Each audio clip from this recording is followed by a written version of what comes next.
Hello champions. तो math foundation batch arithmetic progression का हम लोग चैप्टर 5 कर रहे हैं और इसमें हम लोग एक्सरसाइज 5.2 का आज की क्लास में 7, 8 और 9 और 10 यानी 4 क्वेश्चन हम इस क्लास में करने वाले हैं जो एनसीईआरटी बेस्ड रहने वाले हैं और सीबीएसई पैटर्न क्लास 10th का रहने वाला है। तो क्वेश्चन नंबर 7 जो हम लोग करने वाले हैं वो है, हमसे ये कह रहा है कि find the 31 term of an AP whose 11 term is 38 and 16 term is 73। यानी इस एपी में हमसे ये कह रहा है कि हमें क्या बताना है कि 31 टर्म बताना है जिस एपी का जिसमें 11 टर्म 38 है और 16 टर्म हमारे पास 73 दे रखा है। कितना दे रखा है? 73 दे रखा है। तो अगर हम इसका सॉल्यूशन की बात करें तो 11th term of an AP 11th term as हमारे पास कितना दे रखा है? 38 दे रखा है। और भाई 16 टर्म हमारे पास दे रखा है 16 टर्म एज 73। अगर हमारे पास 11 टर्म जो है वो हमारे पास कितना है? 38 है और 16 टर्म हमारे पास कितना है? 73 है। अब हमें निकालना क्या है? 31 टर्म निकालना है। तो हम कैसे निकालेंगे वो चीज हम लोग इसमें देखते हैं। सबसे पहले हमें करना क्या है कि हमारे पास इसको हम बोल सकते हैं A11 का मतलब हो गया 38 और A11 को लिखते हैं A प्लस 10D करके और ये आ जाएगा 38 के बराबर। ओके, A16 को भी हम ऐसे ही करेंगे तो A16 को लिखेंगे हमारे पास क्या हो जाएगा? A प्लस 15D और ये हमारे पास 73 है। अब जरा देखो, ये फर्स्ट इक्वेशन हो गई, ये सेकंड इक्वेशन हो गई। तो हमारे पास A plus 10D equal to 38 और A plus 15D equal to 73। अब हम लोगों ने एलिमिनेशन मेथड पढ़ा हुआ है चैप्टर नंबर 3 में, एलिमिनेशन। तो यहाँ पे हम लोग एलिमिनेशन का यूज करते हैं। पॉजिटिव का हमारा नेगेटिव हो जाएगा, नेगेटिव हो जाएगा, नेगेटिव हो जाएगा, ये दोनों ए हमारे कट जाएंगे। तो 10, अब 15 में से 10 क्योंकि अपोजिट है, 15 जो है वो बड़ा है, तो 15 में से 10 जाएगा तो माइनस का 5D बचेगा। और 73 में से जब 38 जाएगा तो 13 में से 8 जाएगा 5 बचेगा और 6 में से 3 जाएगा 5 बचेगा, वो भी माइनस का 35 इक्वल टू में माइनस से माइनस कट जाएगा। 5 से जब इसे कट करेंगे तो 7 आएगा। डी इक्वल टू हमारे पास कितना आ जाएगा? 7 आ जाएगा। यानी हम डिफरेंस की बात कर रहे हैं तो हमारे पास कितना आ गया? 7 आ गया। अब जस्ट हमें ए और निकालना है, बाकी हम 31 टर्म कैसे निकालेंगे? तो 31 के लिए हम लोग ए प्लस 30D कर देंगे और हमारा 31 टर्म आ जाएगा। बट उससे पहले हमें ए की जरूरत पड़ेगी, तो ए कैसे निकालेंगे? तो डी इक्वल टू 7 हम चाहे इस इक्वेशन में पुट कर दें चाहे हम इस इक्वेशन में पुट कर दें, हमारा डी निकल आए, ए निकल आएगा। तो ए प्लस 10D इक्वल टू 38 होता है। तो ए प्लस 70 इक्वल टू 38 आ गया। ए की वैल्यू हमारे पास आ जाएगी 38 माइनस 70। तो 10 में से 8 जाएगा 2 और 6 में से 3 जाएगा 3, यानी माइनस का 32 हमारा ए आ जाएगा। ये हमारे पास कितना आ जाएगा? माइनस का 32 आ जाएगा। ये जो हमारे पास आया हुआ है वो हमारा माइनस का 32 आया हुआ है, ठीक है। पर डिफरेंस हमारे पास माइनस वो 7 आ गया। अब इसे हमें सॉल्व करना है, तो ए हमारे पास माइनस का 32 हो गया प्लस 30 इंटू 7 हो गया, क्योंकि डिफरेंस हमारे पास 7 है। तो माइनस का 32 प्लस का 7 3 21 210 हो गया। अब ये जो प्लस माइनस होता है इसे हमें करना होता है, प्लस माइनस होता है माइनस, लेकिन साइन कौन सा आएगा? तो साइन हमारा आता है प्लस का, क्योंकि जो बड़ा होता है साइन वही आता है। तो इसे 10 में से 2 करेंगे 8 आएगा और 10 में से ही, भाई यहाँ 11 हो गया था ना, कैरी होगी, 10 में से ही 3 जाएगा 7 और 178 आ जाएगा हमारा 31 टर्म। 31 टर्म जो होगा वो हमारा 178 ही आ जाएगा। अंडरस्टूड? तो ये था क्वेश्चन नंबर 7। क्वेश्चन नंबर 8 को देखते हैं हम लोग। क्वेश्चन नंबर 8 कह रहा है कि एन एपी कंसिस्ट 50 टर्म, एक एपी में 50 टर्म कंसिस्ट कर रहा है जिसमें थर्ड टर्म हमारे पास 12 है और लास्ट टर्म 106 है। Find 29 term. यानी कुल मिला के हमसे अल्टरनेटली इस क्वेश्चन में सबसे अच्छा कॉन्सेप्ट यहाँ पे पूछा हुआ है, क्वेश्चन जरा सा घुमा दिया गया है। यानी हमसे जो बोला है 50 टर्म टोटल कंसिस्ट कर रहा है 50 टर्म और लास्ट टर्म ही 106 है, यानी कहने का मतलब इसका 50 टर्म जो है वो यही है। यानी हम क्या बोल सकते हैं, जो 50 टर्म है ना, 50 वाला टर्म वही हमारे पास 106 दे रखा है। कितना दे रखा है? 106।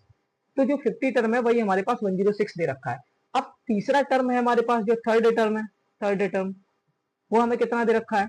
जो हमारे पास थर्ड टर्म है वो हमारे पास 12 दे रखा है और हमसे 29 टर्म पूछ रहा है, 29 टर्म पूछ रहा है। तो 50 टर्म को हम लोग लिख सकते हैं a प्लस 49D और 49D इक्वल टू 106 और 3 को लिख सकते हैं a plus 2D equal to 12। जरा एलिमिनेशन का यूज करते हैं, माइनस माइनस माइनस, तो ये हमारे पास दोनों कट जाएंगे और 49 में से 2 जाएगा 47d बचेगा, और यहाँ पे 6 में से 2 जाएगा 4 और 9 में से बन जाएगा 8, यानी ये इसका डबल है। ओ सॉरी 9 94, ये इसका डबल है, यानी डिफरेंस हमारे पास 2 आ गया। तो यहाँ पे हमने डिफरेंस निकाल लिया। अब डिफरेंस को हमें क्या करना है, कोई भी इक्वेशन में जो डिफरेंस हमारे पास 2 निकल के आया, इसे चाहे फर्स्ट इक्वेशन में चाहे सेकंड इक्वेशन में किसी भी इक्वेशन में पुट कर देना है, तो हमारा ए निकल आएगा, और ए निकालने के बाद हम यहाँ पे पुट कर देंगे a प्लस 28 डी में, तो हमारा 29 टर्म भी निकल आएगा। ओके, तो हमारे पास डी कितना है, 2 है, तो हम क्या करेंगे a प्लस 2d, हमने इसे सेकंड इक्वेशन में पुट करना है, put in equation second. Second में हमने इसे पुट कर दिया, a plus 2d equal to 12 होता है। a हमारे पास कितना है पता नहीं, लेकिन d हमें पता है, इंटू 2 है, इक्वल टू 12 हो जाएगा।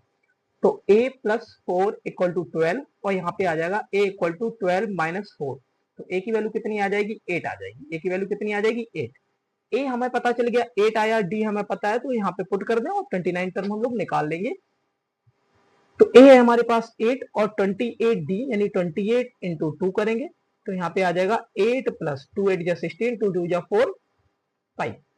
इसे जोड़ेंगे तो 8 6 14 होता है, 5 6 64 आ जाएगा। 29 टर्म जो हमारा आएगा वो 64 आ जाएगा। तो हमारे पास जो 29 टर्म्स आया एज 64। ओके, तो हमसे जो पूछा जा रहा था वो इसमें यही पूछा जा रहा था। बस हमारा क्वेश्चन जो थोड़ा सा माइंडली एक्सचेंज घुमा दिया गया था, वो ये घुमा दिया गया था, पहले हमें 50 टर्म बोल दिया एक एपी में कंसिस्ट कर रहे हैं, और लास्ट टर्म दे दिया। तो यार जब एक के एपी में 50 टर्म कंसिस्ट कर रहे हैं, तो लास्ट टर्म भी तो वही होगा 50 टर्म, तो 50 की वैल्यू ही 106 थी, यानी जो 50 वाला टर्म ही था वो 106 था। Okay, question number 9। Question number 9 कह रहा है third and ninth term of an AP 4 and minus 8, यानी हमारा जो थर्ड टर्म है वो हमारे पास 4 है, और जो नाइन्थ टर्म है वो हमारे पास -8 है। तो इस टर्म में एपी इज 0, हमसे ये पूछ रहा है 0 कब आएगा, यानी हमें an दे रखा है 0, और बोल रहा है कि ऐसा कौन सा टर्म आएगा जब हमारी वैल्यू एपी की 0 आ जाए, वो कौन सा टर्म होगा। तो हमें यहाँ पे n फाइंड करना है, सिंपल सी बात। तो हमें यहाँ पे देखना है कि a प्लस 2d हमारे पास जो है वो 4 है, और a प्लस 8d हमारे पास कितना है, -8 है। तो a प्लस 2d ये फर्स्ट इक्वेशन होगी, a प्लस 8d ये सेकंड इक्वेशन होगी। a plus 2d equal to 4, a plus 8d equal to -8। ये फर्स्ट इक्वेशन, ये second equation, we use elimination, तो माइनस माइनस माइनस नहीं प्लस, इसे हटाएंगे तो यहाँ पे आ जाएगा तुम्हारे पास कितना, माइनस का 6d, और यहाँ पे आ जाएगा माइनस प्लस का 12। जब इससे इसे कट करेंगे तो हमारे पास डिफरेंस कितना आ जाएगा, d इक्वल टू आ जाएगा माइनस का 2, यानी डिफरेंस जो आया वो हमारे पास -2 आ गया। अब डिफरेंस जो है वो हमारे पास कितना है, -2 है। अब ए भी निकालना है, तो d इक्वल टू -2 हम कोई भी इक्वेशन में पुट कर दें, ए निकल आएगा। तो d equal to -2 put in equation first, तो a plus 2d equal to 4, a plus 2 into -2 equal to 4, a -4 equal to 4, a equal to हमारे पास कितना आ गया, 0 आ गया, ओ सॉरी 8 आ गया, a हमारे पास 8 आ गया। अब an हमें गिवन है, तो an इक्वल टू फॉर्मूला होता है a plus n minus 1 into D. an हमारे पास कितना है, an है हमारे पास 0, a है हमारे पास 8 प्लस n माइनस 1 तो हमें निकालना ही है, और डिफरेंस हमारे पास -2 है। जरा इसको अगर हम इधर भेज दें, इसको इसको, तो ये माइनस का 8 हो जाएगा, और इक्वल टू n माइनस 1, और यहाँ पे आ जाएगा माइनस का 2। अब जब इसको डिवाइड में भेजेंगे, -8 upon -2 equal to n minus 1, इससे से कट करेंगे तो 4 आएगा, कितना आएगा 4, n माइनस 1, और 1 को इधर करेंगे n इक्वल टू 5। जो पांचवा टर्म होगा वो हमारा इस एपी का 0 होगा। आई होप आपको समझ में आया होगा, जो हमारा पांचवा टर्म है वही हमारा इसका क्या हो जाएगा, 0 हो जाएगा। क्वेश्चन नंबर 10 और करना है, फटाफट से इसको भी देख लेते हैं। The 17 term of an AP exceed 10th term by 7, one the common difference, यानी जो इस एपी का 17 टर्म है, एपी का एक्सीड है 10वें टर्म से 7। इसको अगर सॉल्यूशन फॉर्मेट में लेके आए तो हमसे ये कहना चाह रहा है, जो हमारे पास 10th टर्म है ना, 10th टर्म प्लस 7 कर दें तो ये बराबर में 17 टर्म के आ जाएगा। तो हमें यहाँ पे डिफरेंस निकालना है, बस कुल मिला के हमें ये इक्वेशन फॉर्मेट बनाना था और हमारा आंसर आ जाएगा। अब हमें करना क्या है कि हमारे पास जो 10th टर्म है एपी का, तो इसे हम a प्लस 9d लिख सकते हैं, plus 7 equal to A plus कितना आ जाएगा हमारे पास 16d। ए से ए कट जाएगा क्योंकि दोनों सेम साइन वाले हैं तो कट जाएगा, तो ये 9d। तो 7 equal to 16d minus 9d। 7 equal to 7d और d की वैल्यू आ जाएगी हमारे पास 1, यानी कॉमन डिफरेंस जो आएगा वो आ जाएगा हमारे पास कितना 1। तो डिफरेंस इक्वल टू 1। तो होपफुली हम लोगों ने 7, 8, 9 और 10 क्वेश्चन इस क्लास में कंप्लीट कर लिए। नेक्स्ट क्लास में हम लोग 11 से लेके 15 तक क्वेश्चन कवर करेंगे। मिलते हैं नेक्स्ट क्लास में, तब तक के लिए जय हिंद।